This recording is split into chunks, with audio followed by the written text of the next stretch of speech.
Prior to parenting education program, she worked with the Community Services Board, assisting families with their special needs children, teens, and adults. Debi enjoys being outside, taking walks, and seeing nature. And then our second presenter is Marcus. Marcus Garr has served as a service specialist with parenting education programs in the prevention department with the Fairfax County government since 2016. He facilitates parenting classes for families with children ages 0 to 18 years of age. The zero threw me. Prior to parenting education, Marcus served 2 years as a program manager for a 24-hour faculty for adjudicated teenage youth, working to reunite them with their families and into the community. Prior to that, he spent 10 years directing after-school and mentoring programs for middle and high school children and teens and their families in Kentucky. He has a bachelor's degree in child development and family relations from Kentucky State University and a master's degree in rehabilitation counseling from the University of Kentucky. Marcus is a stout University of Kentucky and Pittsburgh Steelers fan. So with that, Marcus Garr, Debi Hackney, I give it to you. Welcome. Well, thank you, Lisa, for that warm introduction. And thank you for having us this morning to present this webinar. I want to thank all of you all taking the time to join us this morning also.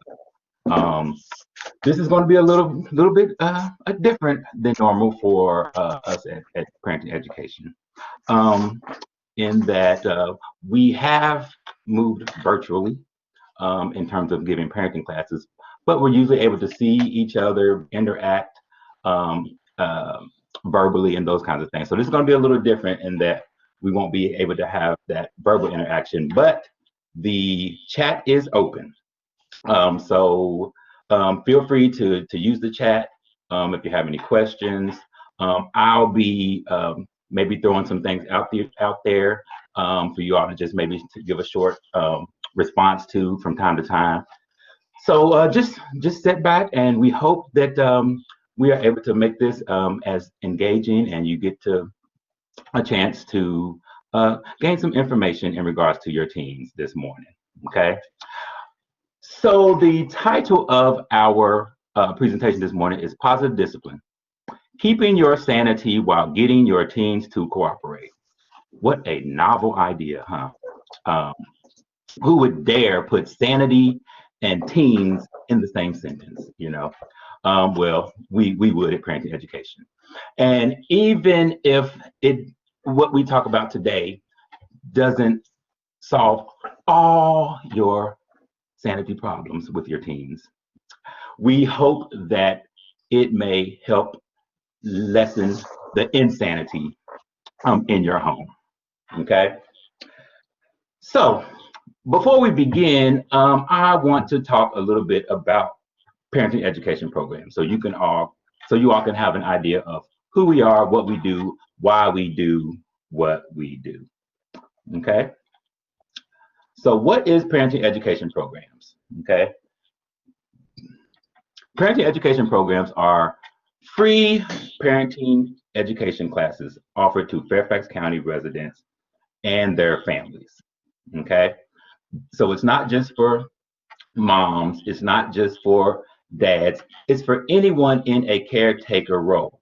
Okay. So if a grandmother is raising children, an aunt, adoptive parents, kinship parents, if mom and dad are in the home and there's a grandmother, grandfather, uncle in that home also, they are welcome to join a parenting class and take a parenting class with us as well. Okay. And as you see, we provide 3 different types of parenting classes. Okay. We have parenting classes for parents of children 0 to 4. And we throw that 0 in there because you don't have to necessarily have given birth to take a parenting class. Okay. You can be 3 months pregnant, 7 months pregnant. You could be thinking about getting pregnant. Okay. And take a parenting class with us. Okay.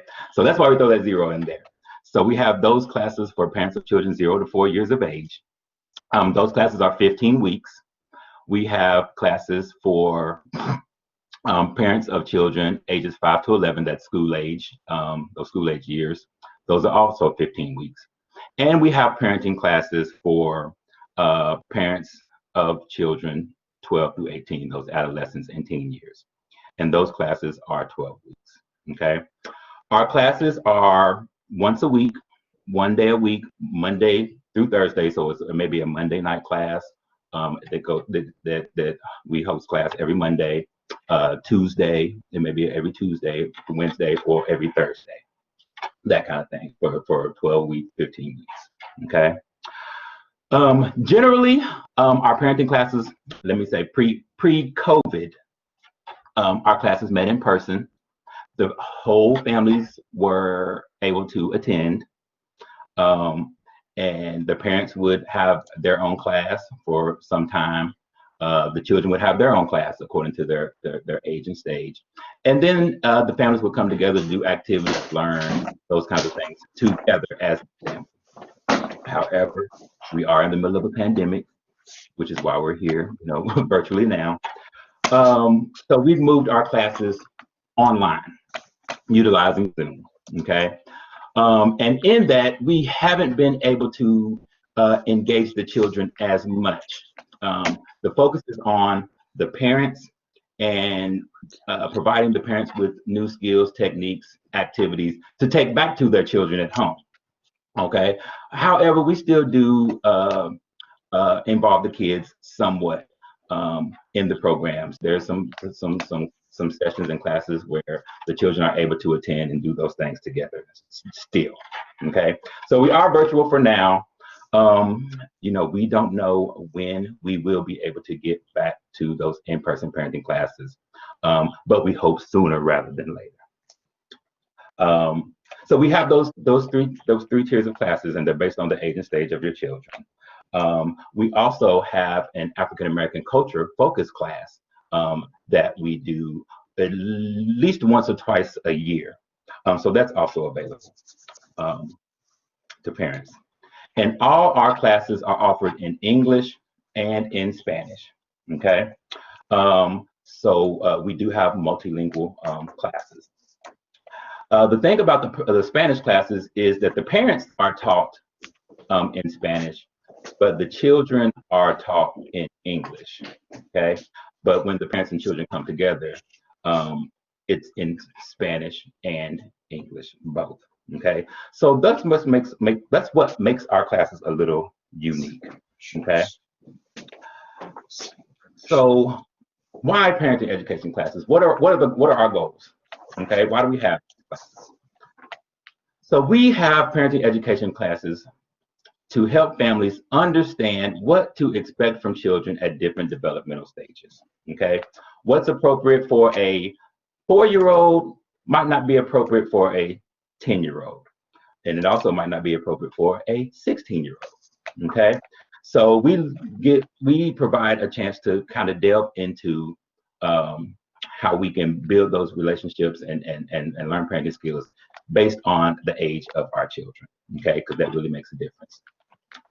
We hope to help families build a strong, positive, respectful relationship between all family members, okay? That's why we want all persons in the family to attend, okay? So they can all be learning the same thing, getting the same kind of skills, those kinds of things, okay? We hope that we help families take charge of their own feelings and behaviors, okay? Learn to communicate without yelling, threatening, criticizing, smacking in the back of the head, spanking, those kinds of things, okay? And we also hope to help families learn how to handle stress and anger better, those kinds of things, because that makes a difference in a relationship, in any relationship, but especially a parenting relationship as well. So we have whole sessions that we dedicate to things like that. And we hope to find better alternatives, help families find better alternatives for things like yelling and spanking and criticizing and those kinds of things, okay? So that is what parenting education is, okay? So let's look at what we're going to be talking about today. Okay. So today we're going to be covering a few topics, and we're going to start with talking about the teen brain. Okay. So we're going to talk about the teen brain. We're going to talk about what's going on in there, if anything. Spoiler alert, there is. It's a lot that teens are dealing with. We'll talk about the purpose of parenting, and then discuss what is discipline. What's the meaning of discipline? What is it truly? Okay. We'll talk a little bit about constructive communication. We'll focus on I statements. We'll look a little bit at choices and consequences. Okay. What are those? What do they look like? How can we make them more effective? We'll look at rules, family rules, and rewards for our young people. Okay. And then once we do that, we'll have some time to open it up for questions, thoughts, comments, those kinds of things. Okay. So that's what we're going to be doing today. And we hope that you all enjoy what we talk about and get some things. And we hope to get some good questions and discussion in the question and answer portion of our presentation this morning. Okay.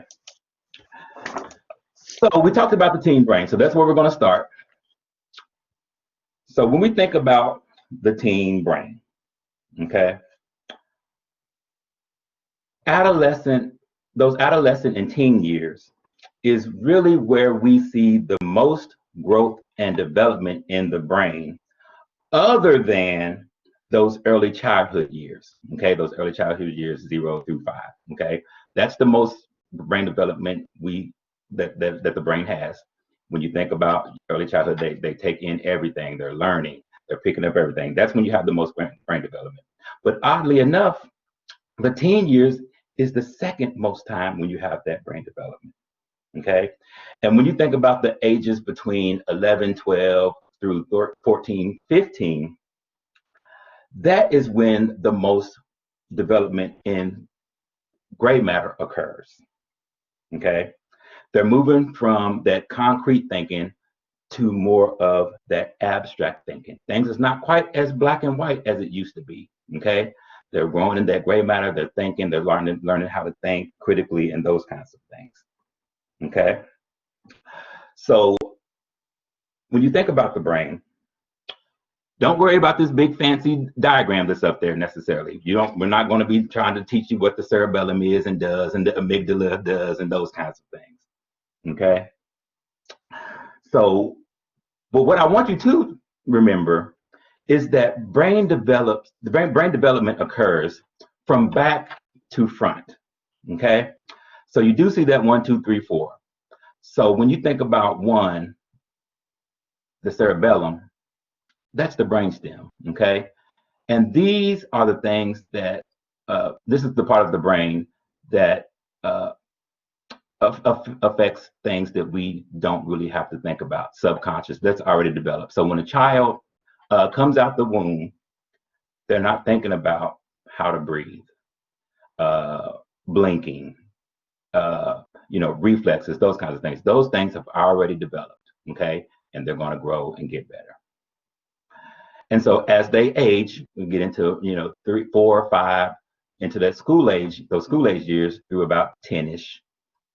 The brain starts to develop what we call the emotional brain or the midbrain, okay?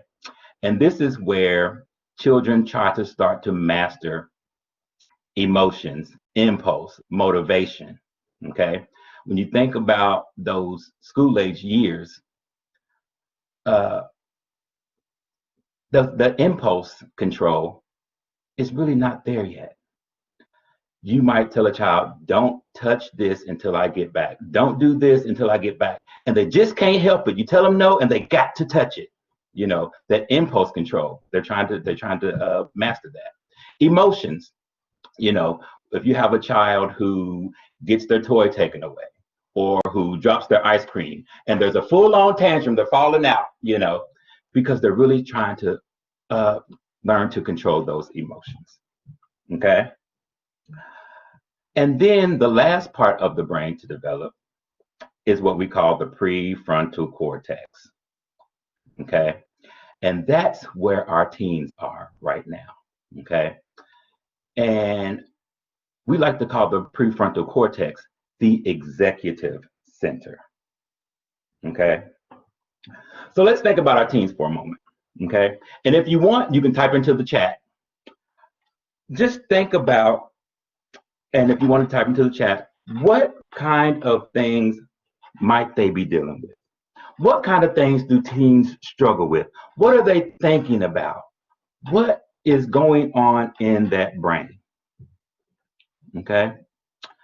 There's things like school. Am I going to make good grades? Can I make good grades? How much do I want to study? Friends.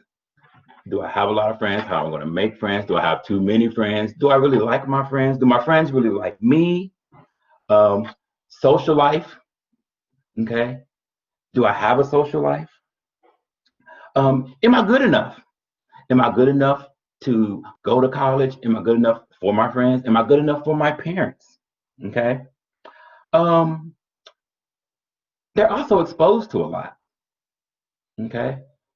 When a child goes to school, there are a lot of things going on, especially in high school and through those middle and high school and in those teenage years. Okay. Children and teens are exposed to drugs, alcohol, sex, all those kinds of things, bullying, while they're in school. Okay, we think that they're there and we hope that they're there, just to learn, but there's a lot of things going on. And so when they come home, they've experienced a full day. Okay, when we think about ourselves as teens, what kind of things were we dealing with? What were we struggling with? Okay, so there's a lot going on in that brain. Okay, and that executive center plays a major role in the decision making and those kinds of things. Okay. So when we think about the executive center, what does it control? Okay. As we think about all the things we just talked about that our teens are dealing with, it's going to be a little more complicated. Okay. Because they're still working to master this prefrontal cortex, this executive center. Okay. So they're going to struggle with sound decision making. Okay. Is this the right decision to make? What's the best decision to make? Okay. They're going to struggle with empathy. Okay. Being able to put themselves in someone else's shoes, understand what they're feeling, what they're going through. Okay. Teens are about self. They're about me. Okay. So they're starting to learn to control these kinds of things. Considering consequences. Okay. If I make this choice, what is going to happen? If I do this, what will be the consequence or possible consequences? Okay. Regulating emotions. We talked about that midbrain. Okay. And we said in the school age years, they're learning to master this. Okay. And they haven't mastered it necessarily in the teenage years. They still struggle. Okay. So they're working to control those emotions. Okay. The prefrontal cortex helps to control self-awareness. Okay. Who am I? Who do I want to be? Okay. They're still struggling with those. And morality. Okay. What is the right thing to do in this situation? Okay. Is it morally right, or do I want to do what I want to do? Okay. So that's a lot. That's a lot for a teen. Okay.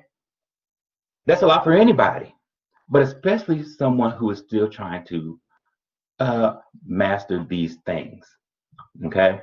And when you think about the brain and our teens, we think they should know better. You've done this so much, you should know what to do. Okay. But really, the brain is not fully developed until you're about 23 in women and 25 in men. Okay. So you can think about yourselves when you were 18, 19, 20. Were you really making the best decisions? Were you completely aware of who you were? What did you struggle with regulating your own emotions at that time? Were you struggling with making the right moral decisions? Okay. So we want to remember that about our teens' brains. Okay. And that's where we come in as parents. Okay. How can we assure that our teens do these things, that they make the right decisions, that they're empathetic, that they are able to regulate themselves? Okay. It's not going to happen all the time. Okay. But at least we can help them most of the time and understand the consequences and those kinds of things. Okay. So remember that about our teens and their brains. There's a lot going on. And we have to be empathetic also and put ourselves in their shoes and remember what it was like to be a teen. Okay. So that brings us to the purpose of parenting. Okay. So we as parents know we have to help them with this thing. Okay. And when we think about the purpose of parenting is to provide, protect, and prepare our children and teens to be able to survive and thrive in the society in which they will live as adults. Okay. We have to provide for them food, water, shelter, overall healthy well-being, education, medical care, all those kinds of things. Okay. We have to protect them. Okay. Because those brains are still developing. They might not know what's the best thing for them. So we have to help them in those kinds of situations. Okay. And we have to prepare them for when they go off on their own into adulthood. That's the hope. Okay. That they grow and get out the house. Okay. So we have to prepare them for those things. Okay. Now you don't have to remember this fancy definition, but at least remember those 3 P's. Okay. Protect, provide, and prepare. Okay. And we're going to focus on that prepare piece today. Okay. They all tie into each other, protecting and providing. But we're going to focus on that prepare piece. Okay. And when we think about that prepare piece, we think about discipline. Okay. So if you want to type into the chat, I want to ask you all, what does discipline mean to you? Okay. And what does it look like at home? What does discipline mean? And what does it look like? We have, I see teaching, I see consequences, taking away electronics, absolutely. Learning that you have roles and responsibility, accountability, absolutely. And when we think about, somebody said discipline is not fun. It's not, it's generally not, but it can be, okay? Because when we think about discipline, you are absolutely right. When we ask our parents in our parenting classes what discipline means, we get rules, limits, boundaries, guidance, all those kinds of things, okay? And then when we ask them, what does it look like at home? We get some similar answers also. Taking away things, put them in timeout. Oh, when something happens, I sit down with them and we try to talk through it and those kinds of things. And yes, you may do that from time to time. But in the moment, when you're really in the moment with your team, what does discipline look like? Okay. And that's when we get the real answers. Okay. Yelling, sending to your room, absolutely, shouting, hitting, smacking them upside the back of the head, spanking. Okay. And when we think about those kinds of things, that's not really discipline. Okay. Those are what we call negative punishments. Okay. and negative is going to create more negative. So we want to think about how we are going to discipline. Okay? And when we think about discipline, it's not negative punishments. And so I looked discipline up in the dictionary for you all to get the definition, and this is what I found. Okay? Discipline as a noun means training to act in accordance with rules, activity, exercise, or a regimen that develops or improves a skill. Training. Okay? Discipline as a verb means to train by instruction and exercise. Okay?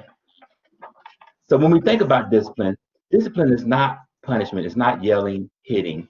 It is to guide, to teach, to show. Okay? And when we punish our children, what are we really teaching them? What are we really showing them? If our child comes in past curfew and we just yell at them, what does that really teach them? Okay? There should be some kind of consequence for that. We have to teach them why it's important to come in. Okay? If our child gets upset and slams a door and we start yelling at them, what is that really teaching them? Okay? We have to teach them the right things to do. Okay? We have to show them, guide them. That's part of that preparing for adulthood. Okay? So we can start to change our thinking from negative punishments to discipline. Okay? And that is critical when trying to build problem solving and critical thinking skills in our teens. Okay? We have to get them to understand what's the best things to do. Think about that executive center. Okay? Decision making, morality, those kinds of things. Okay? So that is what we are going to look at.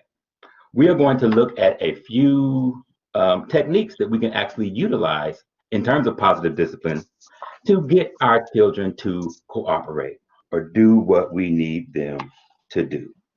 Okay?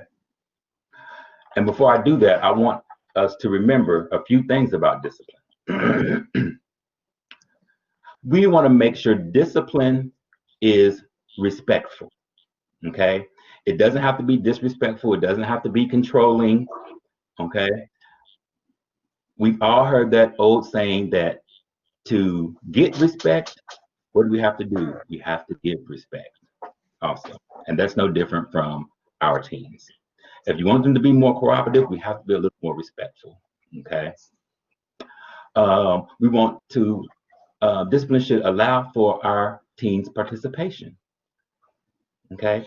Let them be a part of the process. So if you come in past curfew, what do you think is a good consequence of that? What should we do? Okay? So when it does happen, it's not what you came up with, it's what you all came up with together. They were part of the process. So they can't argue, you agreed to this consequence. Okay? We want to make sure that discipline fits the situation also. Okay? We'll talk about that as we go through some of these techniques. Okay? And we want to make sure that discipline is firm but not hard. Okay? Again, it doesn't have to be yelling, it doesn't have to be screaming, those kinds of things. But it also doesn't have to be, please, Johnny, please go and wash the dishes. I hope that you go and wash the dishes today. I hope you get your homework done today. Firm is, Johnny, the rule is we wash the dishes after we eat dinner. You need to go wash the dishes. Okay? The rule is we do our homework before we get on internet. You need to finish your homework. Okay? That kind of thing. So remember those kinds of things about discipline and positive discipline. Okay? And so at this point, I'm going to turn it over to Miss Debbie, and she's going to talk to us a little bit about positive communication. Thank you, Debbie? Mr. Marcus. You're Thank you, welcome. Mr. Marcus. Good morning, everyone. And I will be talking to you today about constructive communication. And constructive communication is very important when it comes time to dealing with teens. Communication is very important for the entire family to have amongst each other. The key to communication is to communicate your thoughts and feelings to your teen and children in a manner that doesn't purposely hurt them or make them feel bad about themselves or put them down. You want to communicate with them in a positive way to encourage them, to let them know your feelings and what is going on. And we can do this positive communication in a very nice tone, in a very clear, concise message. And one of those ways is called I statements. So the I statements communicate your feelings. And let me just say, with the I statements, it is a very wonderful technique and formula to use. However, in the heat of the moment, when you've asked your teen or child to get off your tablet, get off your phone 3 or 4 times, and they still haven't done it, and you're like, come on, I've asked you 4 times. Are you really going to stop and say, oh, wait, let me think. I statement, I need to use that. Probably not. But it is something that we can start to practice, because if we practice it, the teen will start using it themselves. And the I statement focuses on me. I statement is talking about me, describing me. All the energy is about me. The attention is about me. I am the topic right now.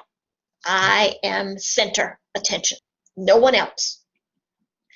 And it expresses how I feel, what I need, what I'm thinking about, and it doesn't focus on anybody else but me. I feel excited today. I feel so happy. I feel upset. I feel angry. This is only about I, about me. So let's say if your teen does not get off the screen time when you ask them, and you've asked them a few times, take a breather, count to 5, 10, whatever steps need to be done, and simply say, son, I feel frustrated when you don't get off the screen when I ask, because it is one of our family rules. What I would like is for you to listen and cooperate, as opposed to the you messages. You messages is what most of us think about when we're in the heat of the moment. They're not listening. They're not cooperating. You make me so mad.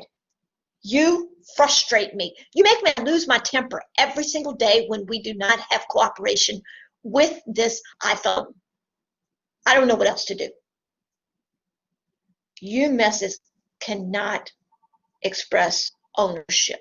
I messages do that. I messages are for us to own our own feeling.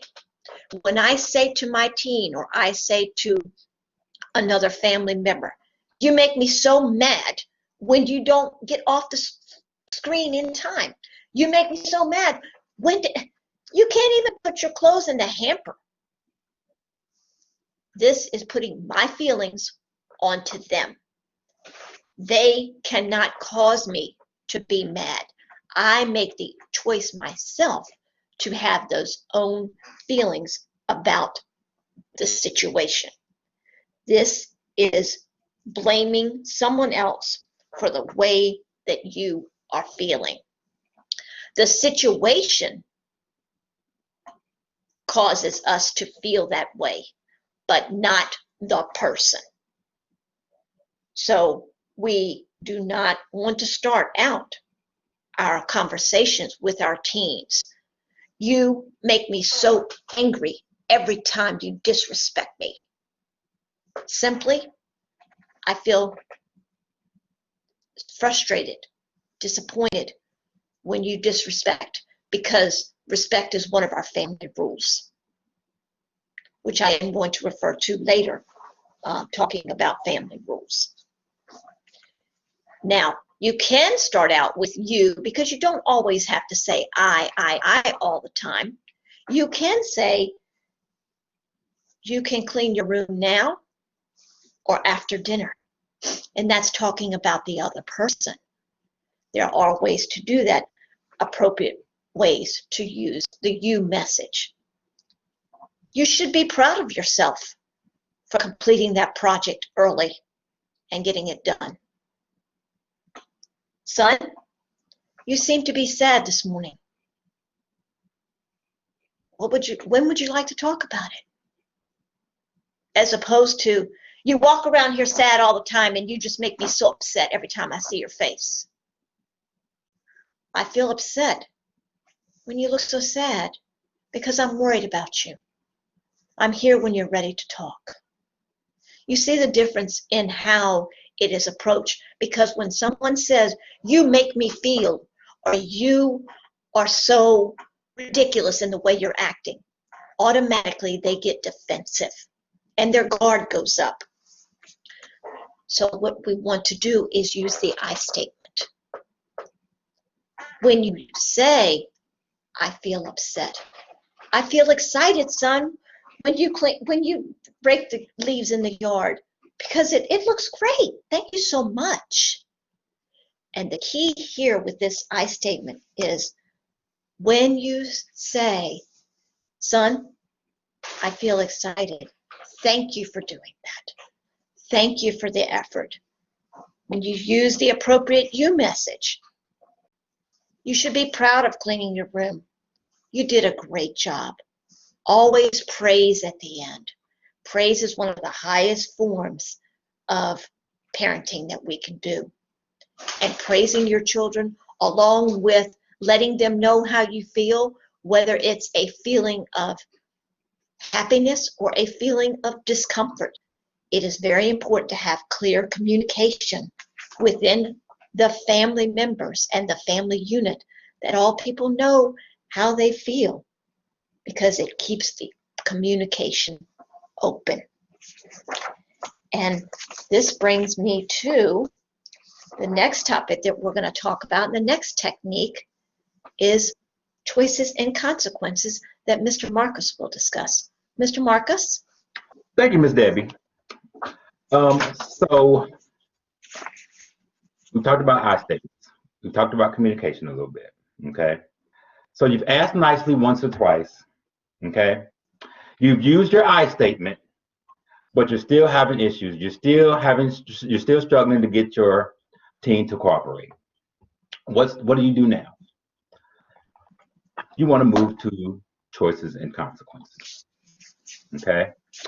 And when we think about choices and consequences, there are two types of choices and consequences, okay? Normally, people say, if we ask, people will say, oh, there's good consequences and bad consequences.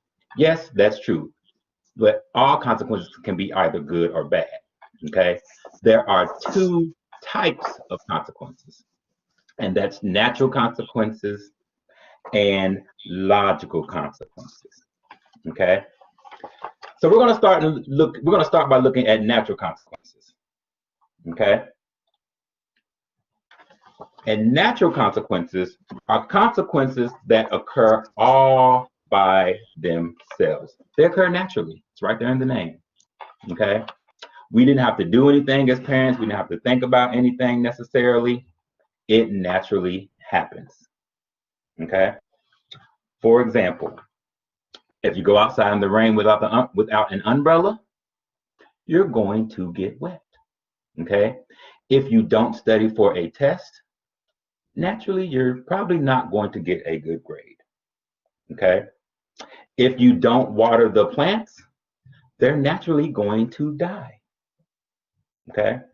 If you don't brush your teeth, you're naturally going to get cavities. Okay? So those are natural consequences. And natural consequences can be some of the best lessons we learn in our lives. Okay? So giving our teens the opportunity to experience these natural consequences can be very effective because it's not coming from us. They tend to get turned off when it comes from us. Okay? But if it happens naturally, they're like, oh, you know what? I got it. Okay? And so there are a lot of instances and a lot of times where we can let our children learn from natural consequences. Okay? But we do have to be careful in those situations. There are times when natural consequences are not great to use. Okay? One, if it's too dangerous. Okay? We don't want to let our children put themselves in dangerous situations. Okay? If your child doesn't know how to drive, you're not going to give them the keys to the car and go out driving, because the consequence could be getting in a wreck, hurting somebody, hurting themselves, that kind of thing. Okay? That's too dangerous of a situation. Okay? You're not going to let your child go out and do drugs and possibly overdose. Okay?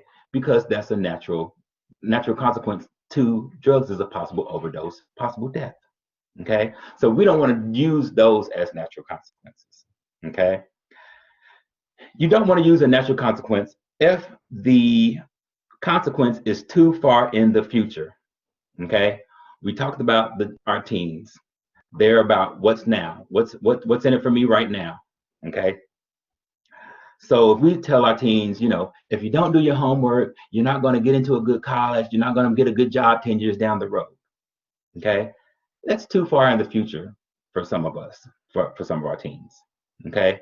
They're not thinking about 5 years, 10 years down the road. But if you say, if you don't do your homework, you're not going to get good grades, or you might not pass to the next grade, that's more immediate. That's 6 months to a year. That's more of a natural consequence that you can use. But when you think about things too far in the future, it's really not going to be effective with teens. Okay? And you don't want to use natural consequences that really don't affect our teens. Okay? You're trying to get your teen to mow the lawn. Go mow the lawn. A natural consequence of not mowing the lawn is the grass is going to grow high.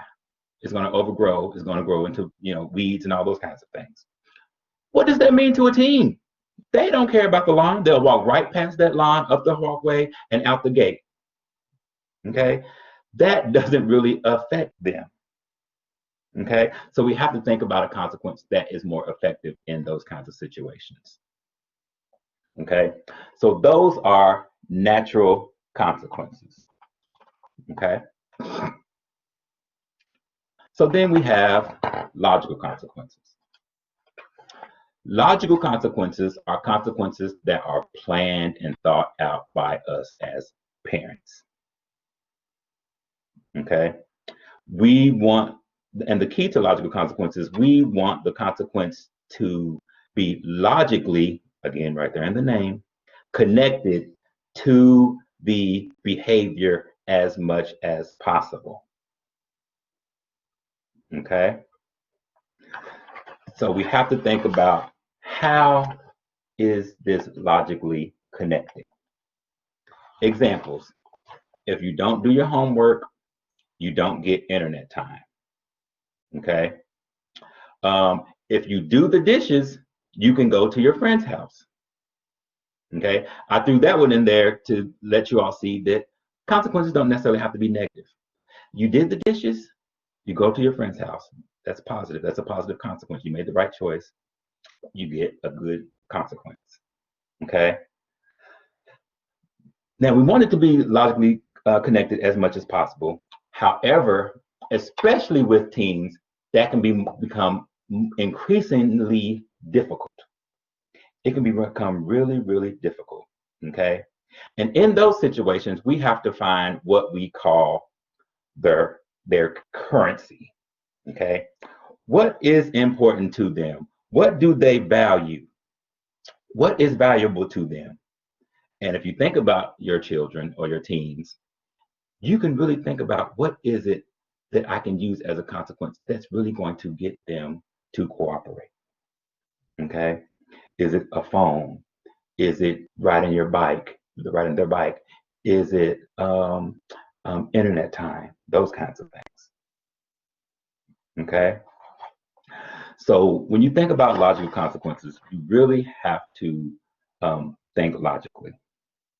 Okay. What is going to make sense? And to help with those logical consequences, there's 2 additional formulas that you can use to help you through this process. And we're going to look at those. The first one is what we call the either or choice. Either blank or blank is going to happen. Okay. So if you really need them to do something, to stop doing something, to move, or you're seeing some negative behavior and you're trying to stop that behavior, or it could be a positive behavior and for a reward, you can use this either or choice. Okay. For example, let's say 2 siblings are fighting over the computer, over the TV, over internet time, that kind of thing. You can say either figure it out without fighting or without yelling, or it will be turned off, or it will come with me. Either stop or the consequence will be it will get turned off. Okay.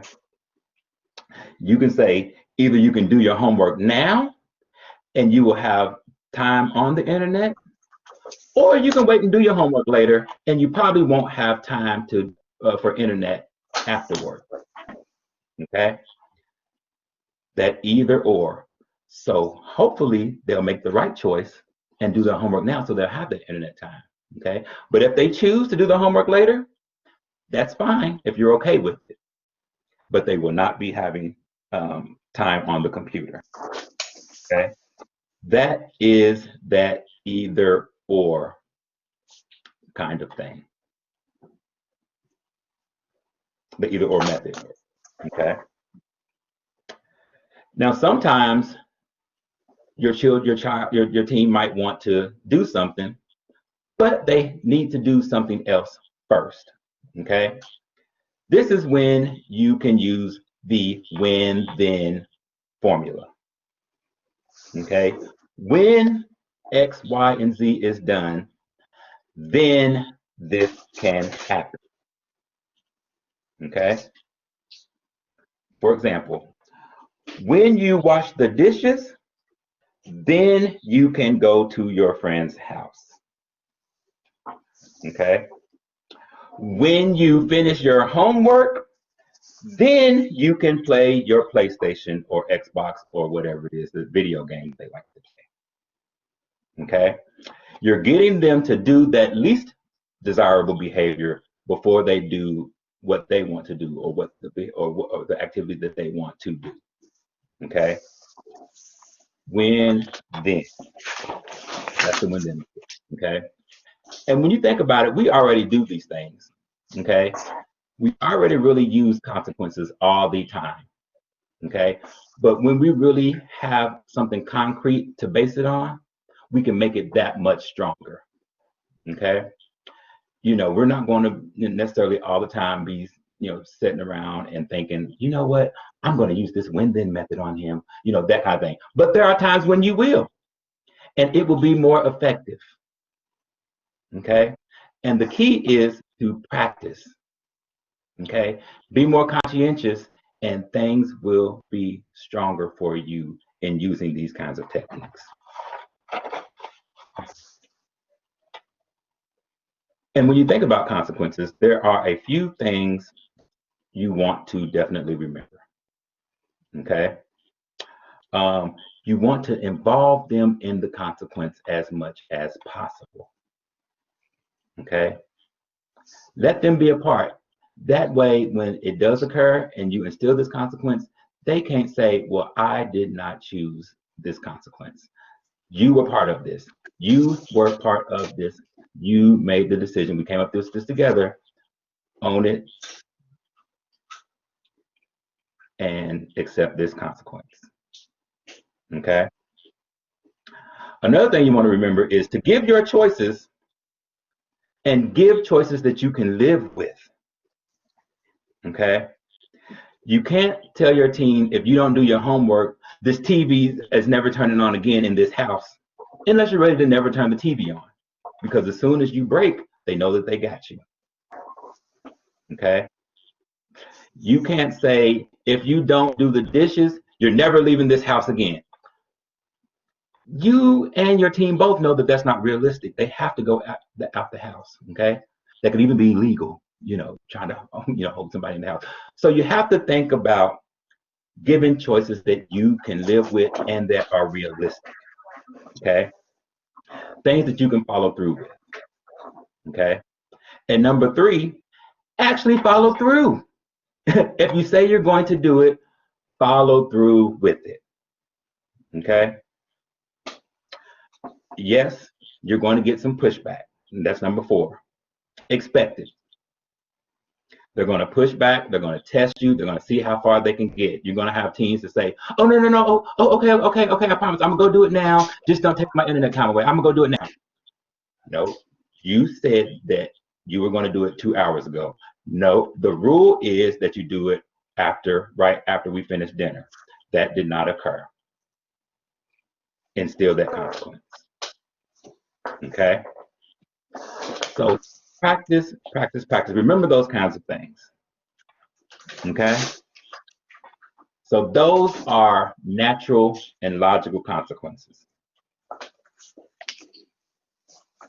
So now we're going to look at rules and rewards. And Ms. Debi is going to talk about rules and rewards with us and how those can be helpful with our teens. Thank you, Mr. Marcus. So rules and rewards. Rules is something probably teens do not want. They don't want to discuss them and they don't want them to occur. But as we all know, everyone has rules. Adults have rules. We have rules on the highways. We have rules at the workplace. The teens have rules at school.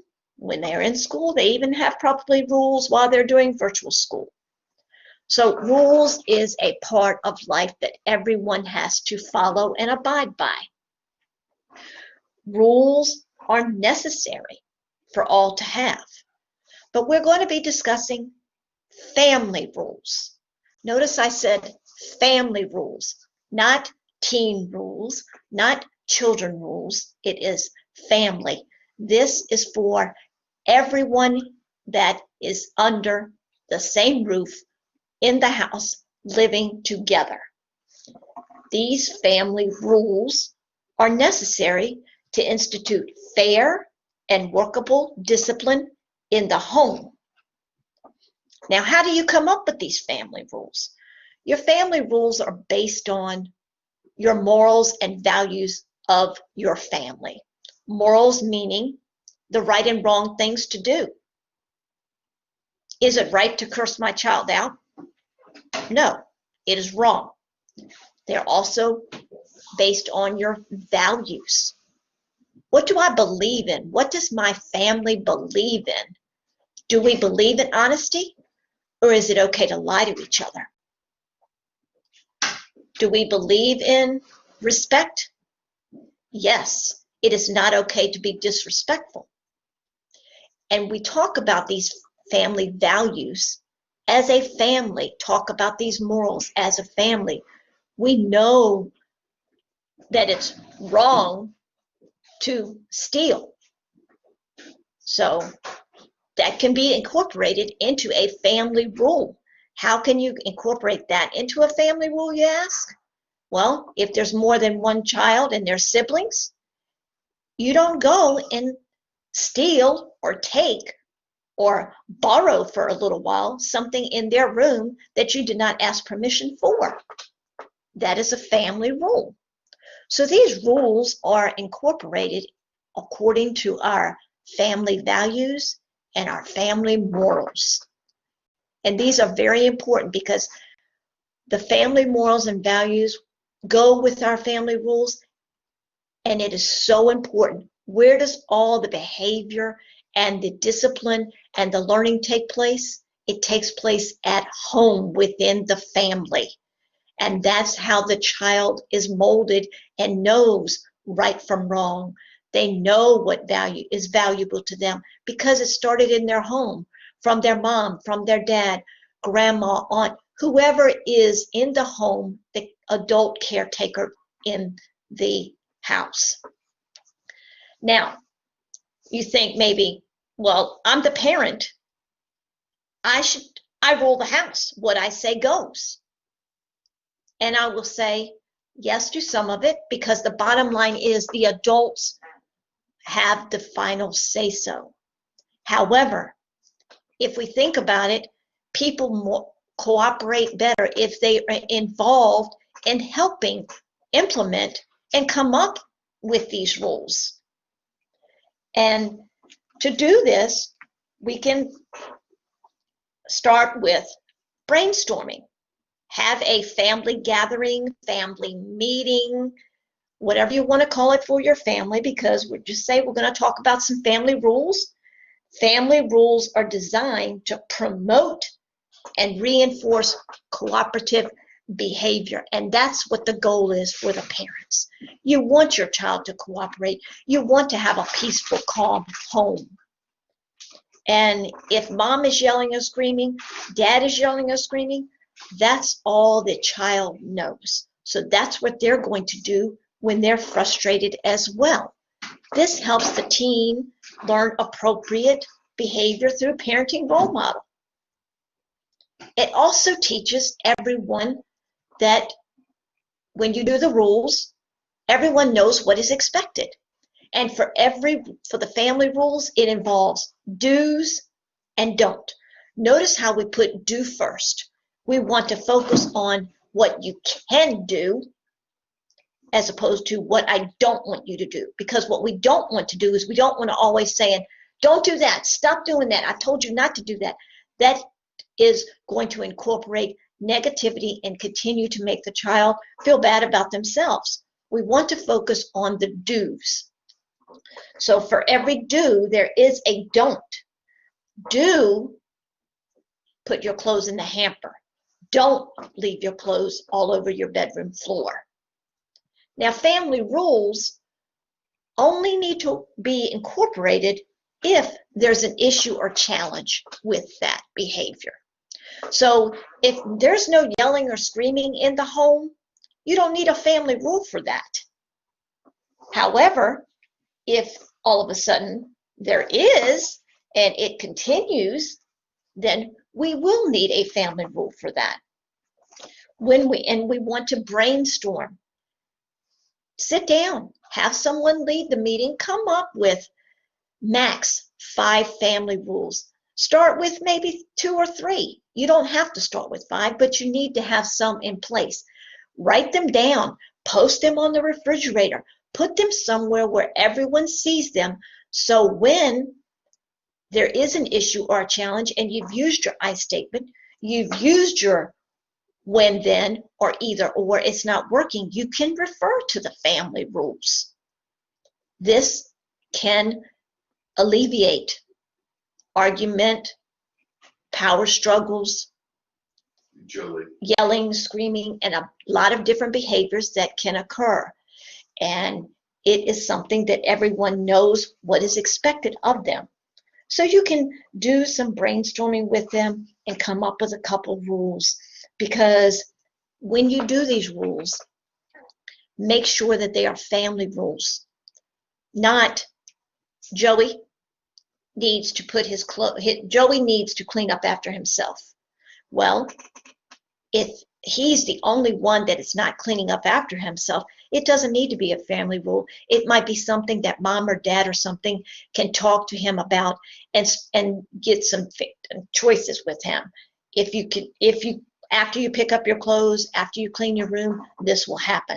But family rules, if you start out with those family rules, everyone knows what is expected of them. Because it's easier to change a behavior and have rules rather than just to say, I stopped doing that, than to just drop the behavior, boom, like that. So you could have, use your inside voice, don't yell or scream. Do be kind and caring, don't be disrespectful or mean. Notice that I was very specific, be kind and caring. Don't be mean or disrespectful. And if you have to break it down, you can break it down. So you want your rules to be fair, clear, specific, reasonable, and doable. You don't want to have family rules that no one's going to be able to understand or achieve or accomplish, because that way, that defeats the whole purpose of having the family rules. And this is a wonderful thing for families to have. And you don't want to be really, really strict on the kids all the time. So family rules can help alleviate that. But there are times when you may have to be a little more strict, but you can do that firmness, as Mr. Marcus was referring to. And you can start family rules at any time. When we do the other classes, we start them as early as 5 years old. Kids understand what a rule is because they have rules in their life. They just don't know that, wow, family rules, why should we have that?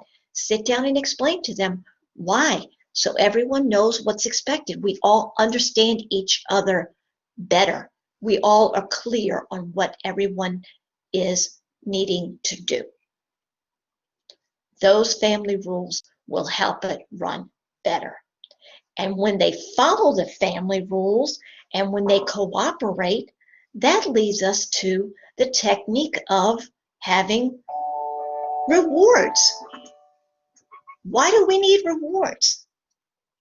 Rewards is a pleasant consequence for behavior in an appropriate or desirable way. Rewards let the children know how pleased we are with their behavior.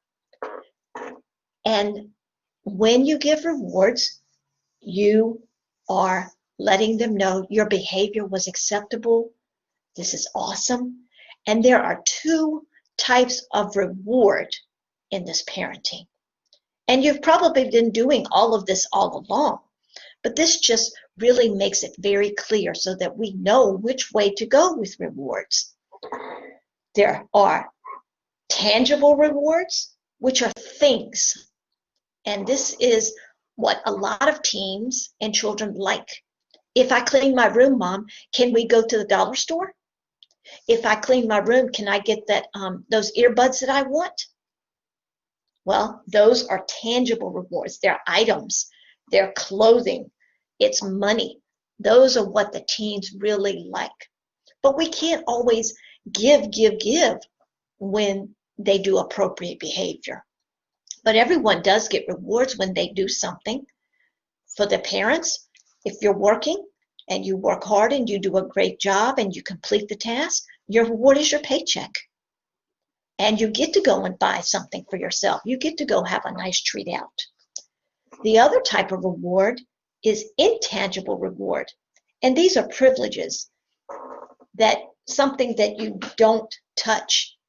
They can be hugs, praise, kisses, high fives, fist or elbow bumps, or whatever they're doing now, the teens, a special handshake and things like that. So these are rewards for the teens also. And I will tell you, parents, think that my teen needs to have all these nice things. They need to have the top quality tennis shoes they need the expensive earbuds and the latest iPhone and iPad.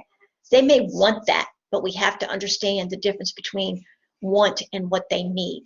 What teens and children really need is the hugs and the love and the attention and the one-on-one quality time from their parents and from their loved ones.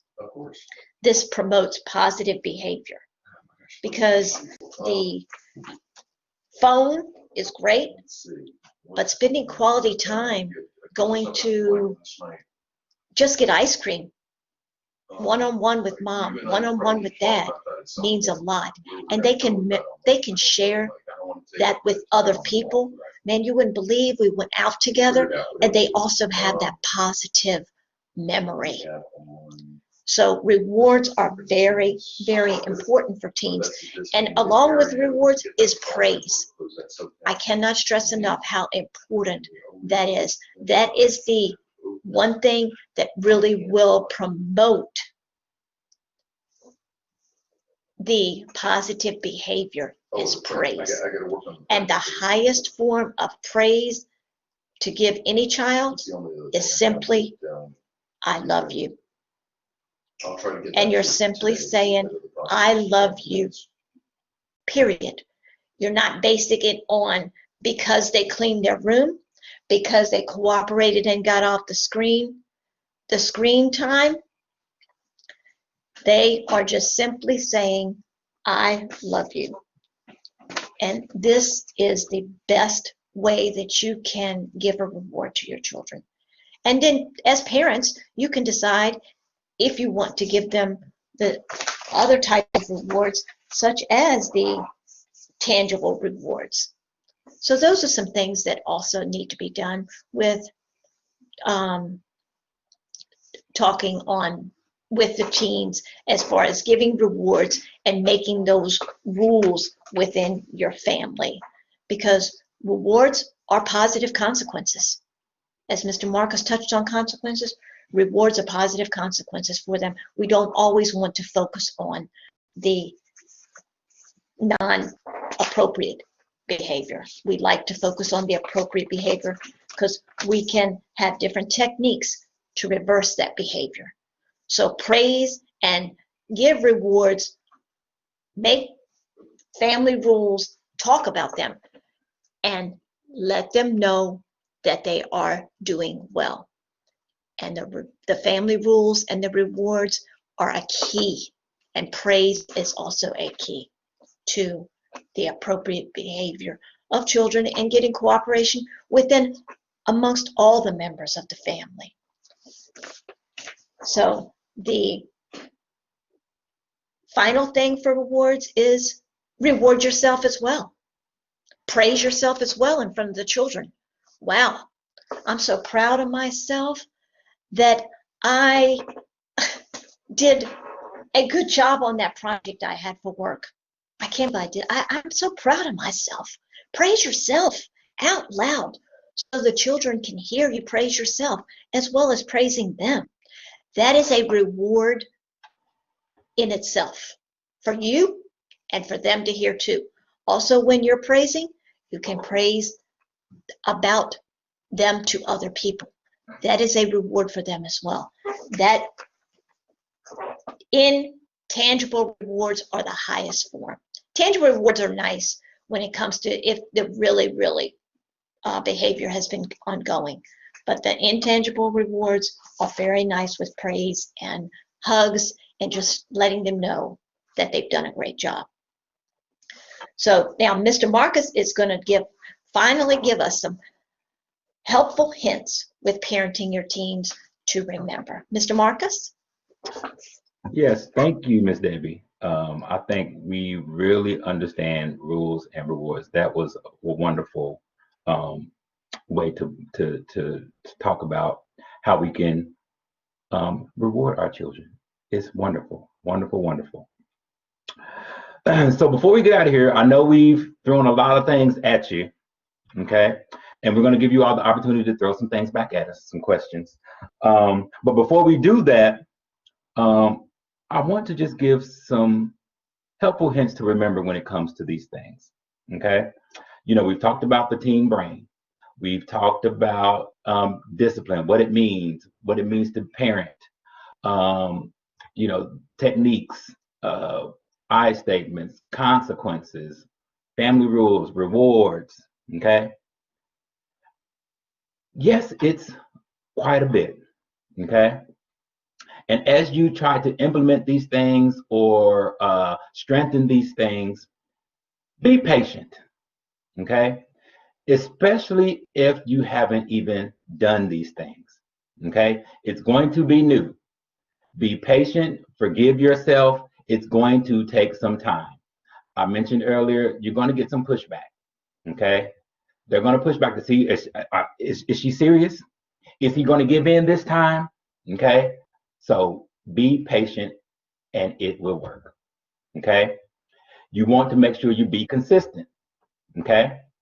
If the rule is broken, follow through with the consequence every time, okay? You can't let it slide this time and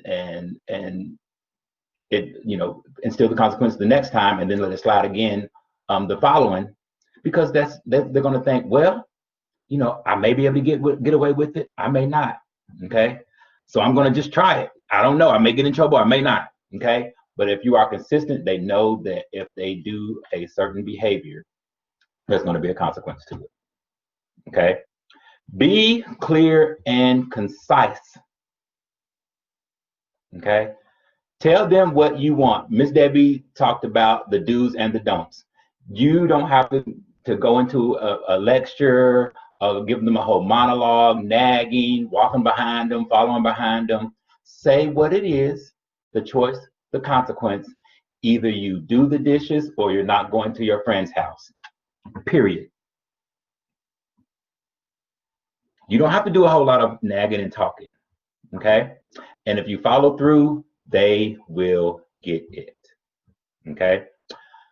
Please remember that every technique is not for every situation, okay?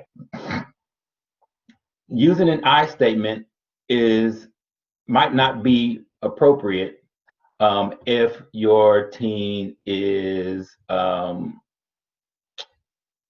constantly coming in after curfew, okay? You've talked about it, you've given I statements, they're still doing it, you have to move to consequences, okay? Instilling and enforcing a family rule might not be the perfect consequence to use if you just want to use an I statement, if it's maybe the first time or that kind of thing, okay? And please know that every technique will not work every single time. We have parents all the time that says, I tried it, and then it didn't work one time, so I just gave up, okay? Our children have good days and not so good days, just like we do, okay? One day, a simple I statement may work, okay? The next day, it may not, okay? So that's why we have given you all these different techniques, okay? If we felt like I statements worked every time, we would only said, you know what, here's an I statement, we're out of here in 15 minutes. We talked about the I statements, that's it. No, we threw some different things to you to try because it's not going to work every single time, okay? We talked again about earlier about being empathetic. That can go a long way. And when we talk about being empathetic, that doesn't mean that there's no consequence or that we're giving in, okay? It just means we try to understand where they're coming from. Oh, you know what? I know you wanted to go to that concert. Oh, I know how it feels. I missed a concert when I was a kid once. But you know what? You did not come in on time, okay? So I'm sorry, but I have to instill this consequence, okay? You can be empathetic, okay? And again, Praise, praise, praise, praise, praise. It is my favorite word in terms of parenting. You heard Miss Debbie talking about praise. Recognize the good things that your teens are doing, okay? We tend to focus on the negative things, okay? They bring home a report card, and they have all A's and a C. What are we focusing on? The C, okay? Talk about those A's first. Talk about how proud of you of them for getting all those A's before you talk about that C, okay? Just praise, praise, praise your children. Recognize the good things that they do, okay? We know that parenting is tough. It's not an easy job, okay? It is tough. But hopefully what you got here today, picking up some of these techniques, will bring some, if not complete sanity to your life, okay? It might not be perfect, but it will hopefully bring some sanity to your life while raising your teen, okay? So at this time, we're going to give you all the opportunity to throw some things back at us, and we're going to open it up for questions. Well, Thoughts fantastic. and comments. So thank you so much. We've been keeping track of everybody's questions as we've been going along. So I'll just start. What is your strategy when you ask your child about what they believe the consequence should be and they don't come up with an answer? Very good question. And when that occurs, you have given them the option, okay? So what do you think the consequence should be? Let's figure this out together.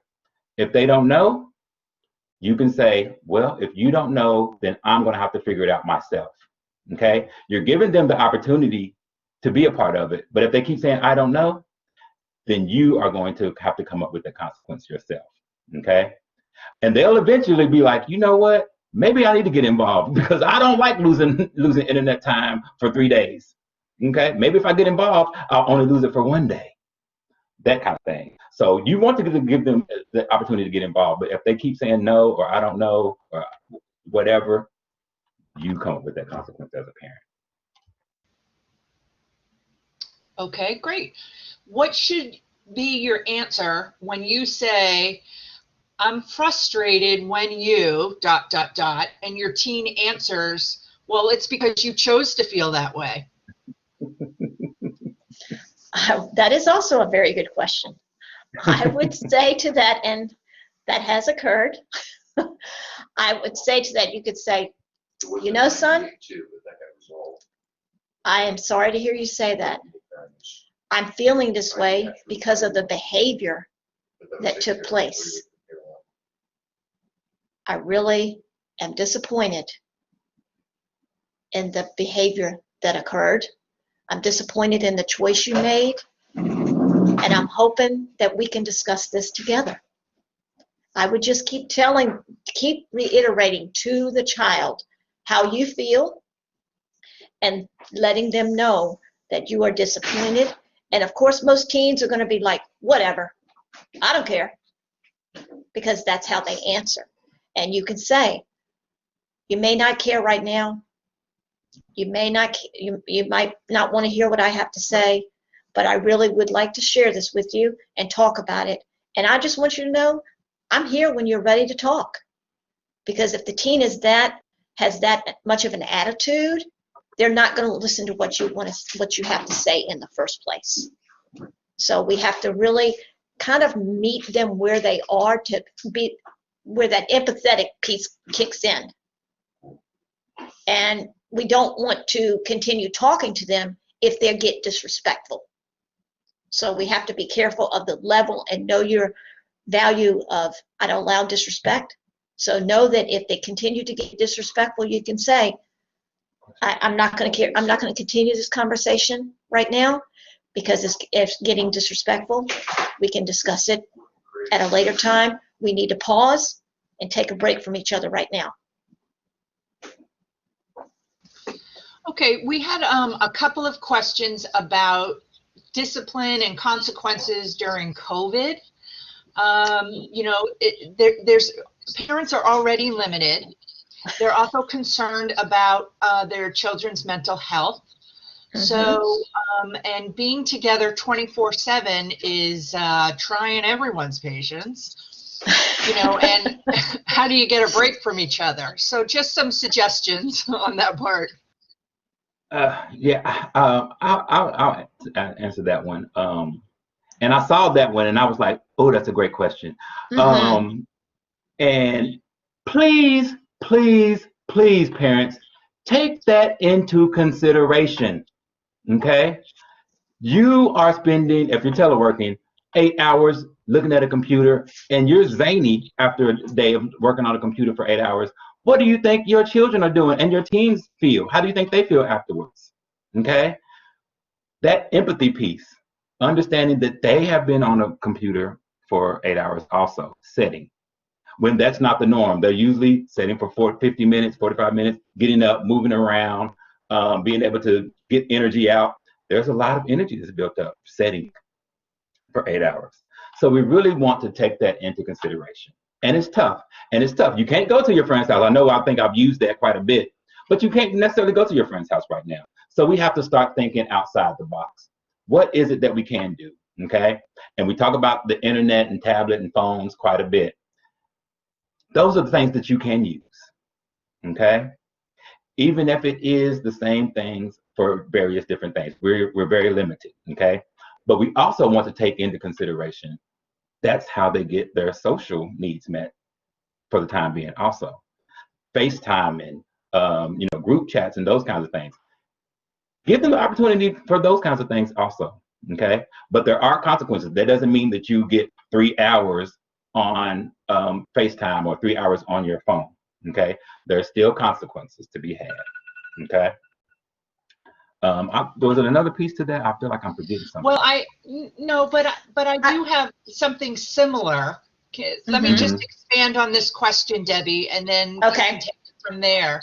It's what do you do when you catch them in a lie?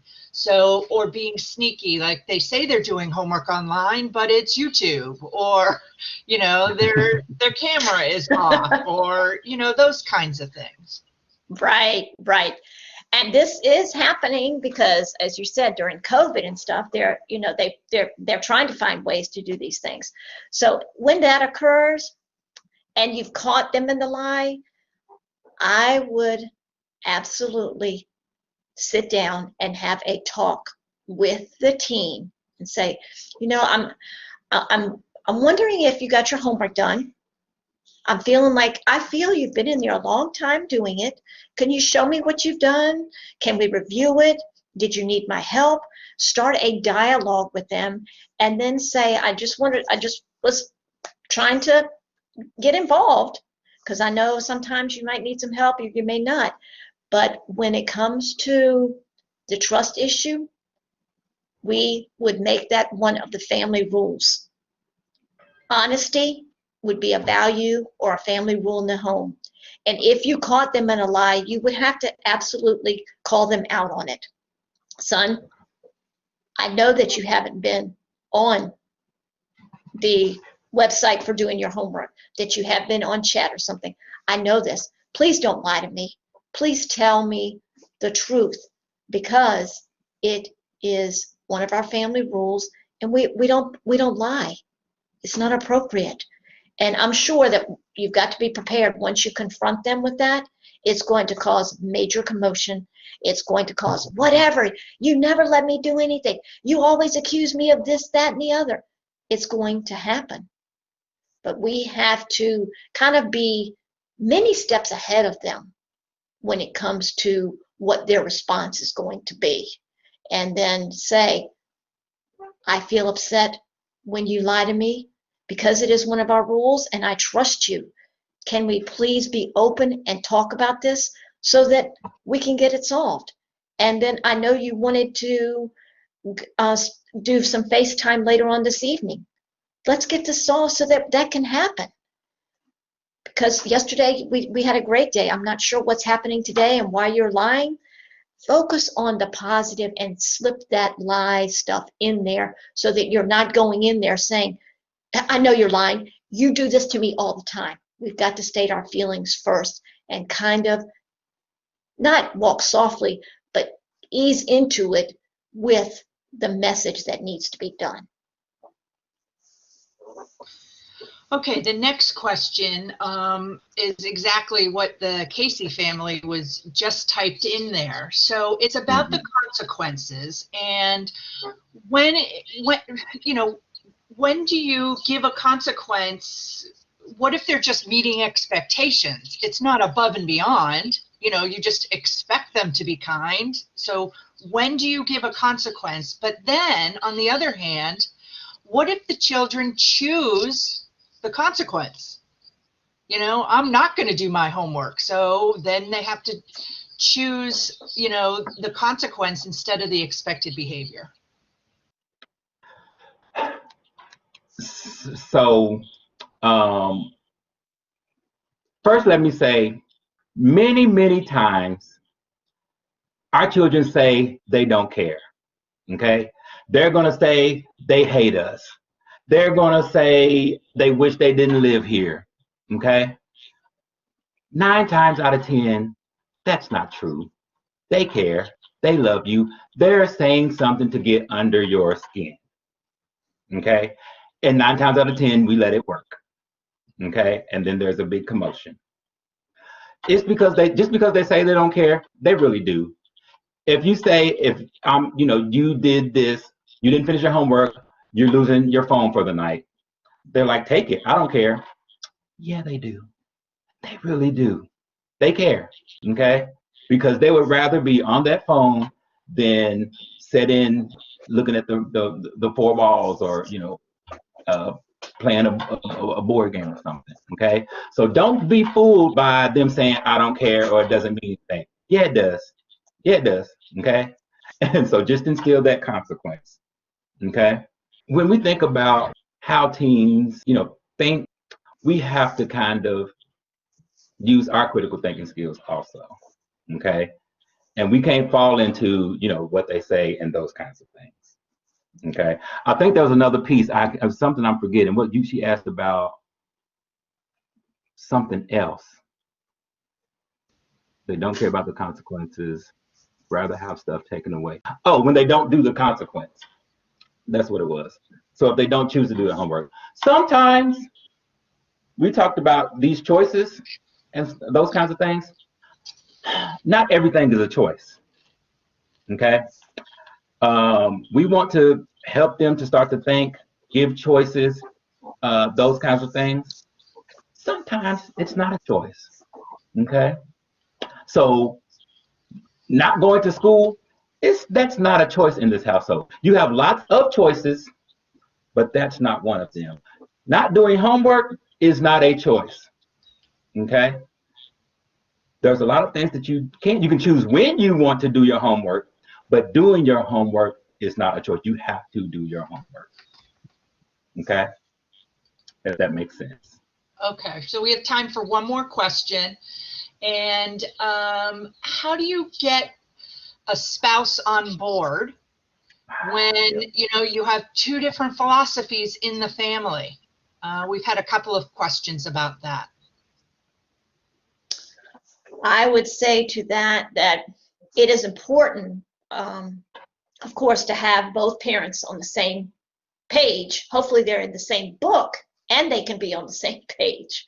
If not, I would suggest that if they have 2 different philosophies, that both parents in the same house, they come from different backgrounds, different philosophies, they meet together first to come up with what are the morals and values, what are the family rules, what are we going to teach and instill in our home for our children? What are the guidelines going to be? Some of the topics, some of the subjects and concerns, they might have to agree to disagree. If it's a real touchy subject, they're really going to have to figure it out, because when it comes to discipline, when it comes to safety, they really have to agree on those topics, and they should be talking about that privately, not in front of the children. And it may take many conversations, but there would come a point in time where negotiation and compromise between the adults would have to take place, and somebody, because the bottom line would be, we as a parents have to do this for the best interest and the well-being of our children. It's not about mom, it's not about dad, it's about us parenting our children together so that they both can agree and have the well-being and for the children and raise them the way that they want to be raised, as far as when they grow up, they can say, yes, I raised my son this way and he did well. My wife and I did this. It's something that comes up a lot, and that's what we do suggest to parents, is to meet privately so that the children are, the teens' children are not present, that they can discuss that and then make it so that you can present it to the children. And it's not an easy task, but it does need to take place if possible. And can I say one more thing real quick before we go? Because I saw in the chat somebody say something about consequences is not fun, or parenting is not fun, and that kind of thing. No, it's not all the time, but it can be.